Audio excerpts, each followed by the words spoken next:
18th century, known as the Age of Reason, was supposed to be the moment when science finally separated truth from myth. From mountains that never existed and machines that could not think, to deadly trees, human giants, and impossible medical miracles, history is filled with scientific pranks disguised as truth. These were not harmless mistakes.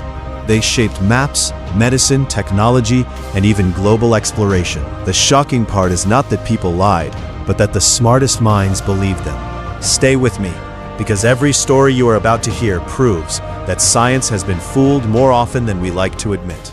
Number 1. We step into one of the most astonishing cartographic deceptions in scientific history: the legendary Mountains of Kong, a mountain range that never existed, yet dominated maps and minds for nearly a century. Beginning in 1798, geography students, colonial officials, and explorers across Europe firmly believed that a massive east-to-west mountain chain cut directly across West Africa, shaping rivers, blocking trade, and threatening expeditions before they even began. This scientific prank was born not from malice, but from theory. James Rennell, the most respected English cartographer of his era, was mapping the journeys of Scottish explorer Mungo Park, who had reported scattered highlands near the Niger River, but never described a continuous range. Rennell, however, believed deeply in 18th century geographic symmetry, arguing that a river as important as the Niger required a vast watershed to sustain it and prevent it from flowing into the Gulf of Guinea. Fueled by this belief, and by a cartographer's fear of blank spaces, Rennell drew an enormous, jagged mountain chain along the 10th parallel north and named it after the real town of Kong. Once published, the Mountains of Kong instantly transformed from speculation into accepted fact.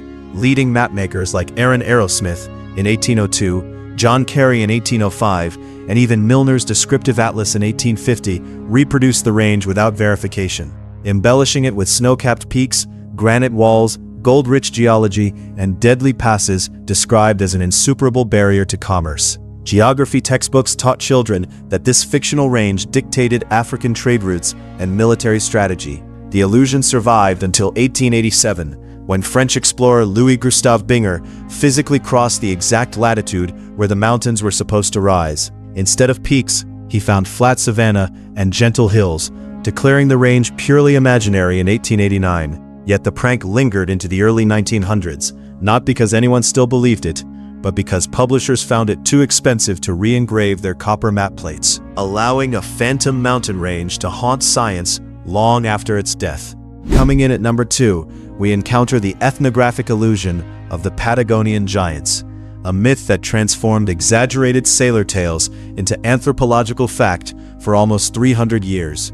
The story began in the 1520s during Ferdinand Magellan's first circumnavigation of the globe, when expedition chronicler Antonio Pigafetta described meeting a man on the coast of modern Argentina so tall that Europeans only reached his waist. Magellan named the people Patagones, a term long believed to mean big feet due to their large guanaco skin moccasins. But modern scholarship suggests the name came from Patagon, a dog-headed monster in the popular Spanish romance Prima Leon, a book Magellan likely read. In reality, these people were the Tehuelche, also known as the Aonakenk, who were indeed tall, averaging close to 6 feet, but nowhere near the 10 to 12-foot giants described in European accounts. For centuries, the myth remained maritime folklore until 1766, when Commodore John Byron returned to London aboard the HMS Dolphin. Sensational rumors, likely exaggerated by crew members, claimed the Royal Navy had confirmed natives standing 9 feet tall. Newspapers ignited a full-blown giant fever, which French naturalist Dom Pernety transformed into pseudoscience by passionately defending the giant's existence and accusing skeptics of intellectual cowardice. The myth became entangled with scientific racism, biblical debates over the Nephilim, and even Linnaean classification systems that labeled the giants Homo monstrosus. Over time, careful measurements slowly shrank the giants back to human size, from Captain Duclos Guyot's 5'7" figures in 1766 to Byron's revised 6'6" estimate in 1773, and finally to Dr. Joseph Root's 1873 measurements topping out at 6 feet 3.5 inches. Still, textbooks clung to the myth well into the Victorian era, proving how deeply a scientific prank can embed itself once authority gives it legitimacy. Landing at number 3 is one of the most targeted and humiliating scientific hoaxes ever recorded: Beringer's lying stones, a prank designed to exploit arrogance and confirmation bias at the highest academic level. In 1725, Dr. Johann Bartholomew Adam Beringer, Dean of Medicine at the University of Würzburg, was a wealthy, pious, and notoriously arrogant scholar who believed fossils were not remains of ancient life, but divine jokes known as lusus naturae, placed by God to amuse or test humanity. This belief made him a perfect target for colleagues J. Ignaz Roderick and Georg von Eckhart, who orchestrated an elaborate hoax by paying diggers to plant carved limestone fossils on Mount Eivelstadt, a site Beringer frequently studied. The stones depicted impossible creatures such as spiders with intact webs, birds with preserved feathers, lizards with detailed skin, celestial objects like comets and moons, and eventually Hebrew inscriptions spelling the sacred name of God. Instead of questioning the absurdity, Beringer declared them divine signatures, arguing that no human sculptor could be so precise or prolific. In 1726, he published Lithographiae Würzburgensis, illustrating 204 stones across 21 plates, dedicating the work to the Prince Bishop and staking his entire reputation on their authenticity. When suspicions finally arose, court proceedings forced the diggers to confess, exposing the prank. Beringer attempted to buy and destroy every copy of his book, but failed, turning his mistake into a permanent monument of scientific hubris. Today, the lying stones remain preserved not as fossils, but as warnings about how belief can override evidence.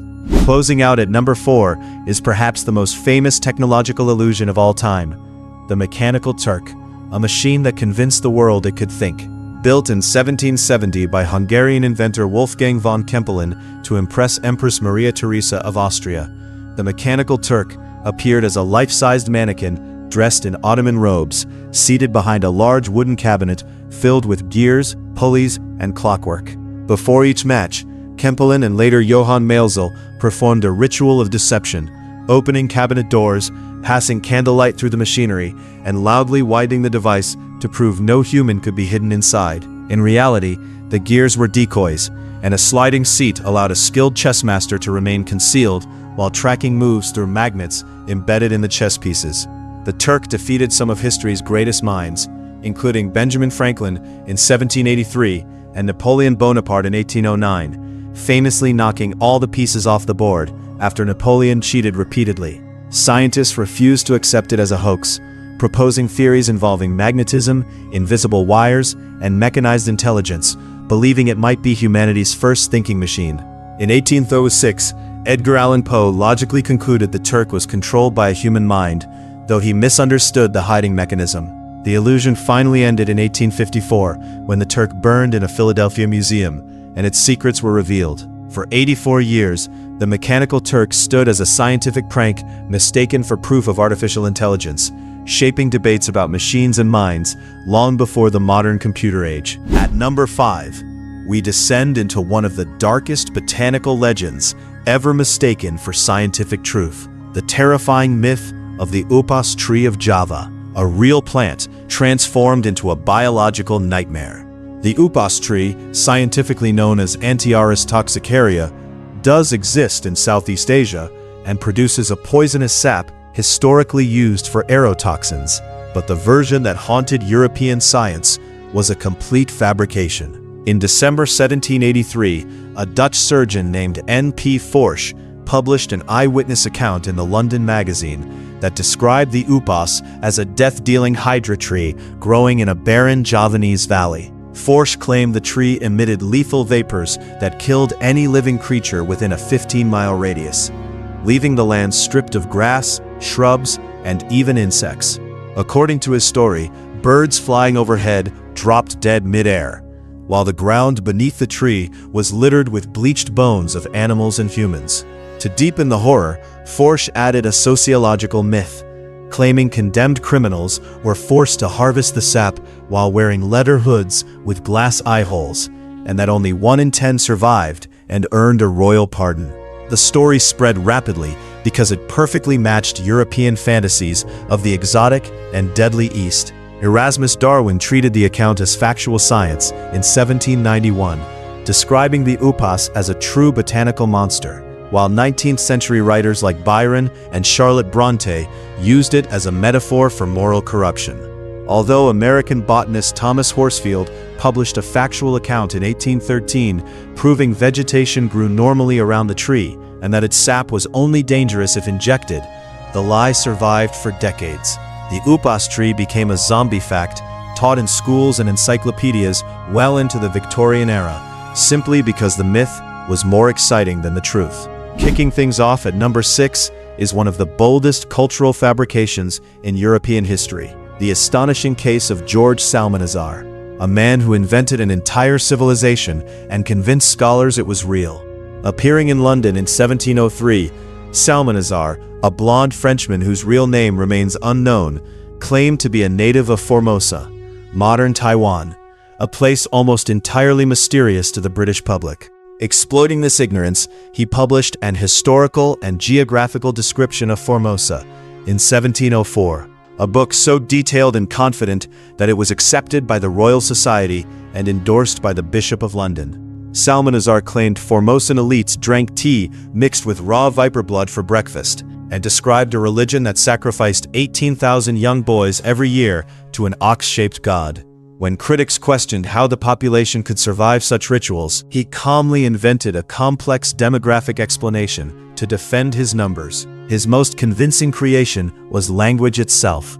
He designed a complete Formosan alphabet and grammar, translating the Lord's Prayer into his invented tongue with such consistency that scholars at Oxford invited him to teach it. Over time, astronomers noticed flaws in his descriptions of shadows and daylight that were physically impossible, and Salmanazar's own conscience eventually forced a confession. Although he became a respected religious writer and a friend of Samuel Johnson, his fabricated descriptions polluted European knowledge of Taiwan for decades, and his fake alphabet remained catalogued as a genuine Asian script long after the hoax collapsed. Coming in at number 7 is the most convincing energy hoax ever performed, Bessler's wheel, a machine that seemed to break the laws of physics before those laws were even written. In the early 18th century, perpetual motion was considered a legitimate scientific pursuit, and Johann Bessler, also known as Orpheus, claimed he had achieved it. Between 1712 and 1717, he unveiled massive gravity-powered wheels that appeared to spin endlessly using only internal weights. His most famous demonstration took place at Weissenstein Castle in 1717 under Prince Charles of Hesse Castle. The 12-foot wheel was sealed in a room, the doors locked, and wax seals applied on November 12th. When the room was reopened 54 days later, on January 4th, 1718, the wheel was still spinning at 26 revolutions per minute. Esteemed thinkers like Gottfried Wilhelm Leibniz and Willem S. Gravesand examined the machine and found no obvious trick. Bessler demanded an enormous fortune to reveal the secret, and responded with paranoia whenever pressed, destroying his machines rather than allowing inspection. Although historians now believe the wheel relied on concealed mechanisms or human assistance, Bessler died in 1745 without revealing the truth. His invention remains the most famous unsolved engineering prank, still cited by free energy believers as proof that infinite power is possible. Landing at number 8 is one of the most shocking medical hoaxes ever believed by professionals. The grotesque case of Mary Toft, the woman who convinced doctors she was giving birth to rabbits.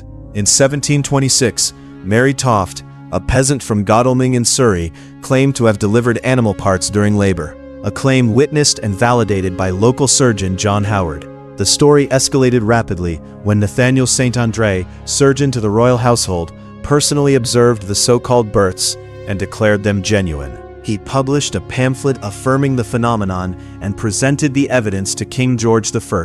The belief rested on the accepted medical theory of maternal impression, which held that a pregnant woman's emotional shock or cravings could physically alter the fetus. Toft claimed she had been frightened by a rabbit and developed an intense craving for rabbit meat, which doctors believed explained the condition. The hoax unraveled only when she was moved to London, where a porter was caught sneaking a dead rabbit into her room. Under interrogation, Toft confessed to inserting animal parts herself. The scandal humiliated the British medical establishment, inspired savage satire by William Hogarth, and exposed how authority and theory can blind science to obvious deception. The scientific hoaxes of the 18th century were not harmless jokes, but failures of an information system that spread ideas faster than it could verify them. Authority, distance, and confirmation bias allowed fiction to harden into fact, turning pranks into textbook truth for generations. These stories remind us that without constant skepticism, even science can be fooled. If this surprised you, share your thoughts in the comments, like the video, and subscribe for more hidden history like this. And thanks for watching.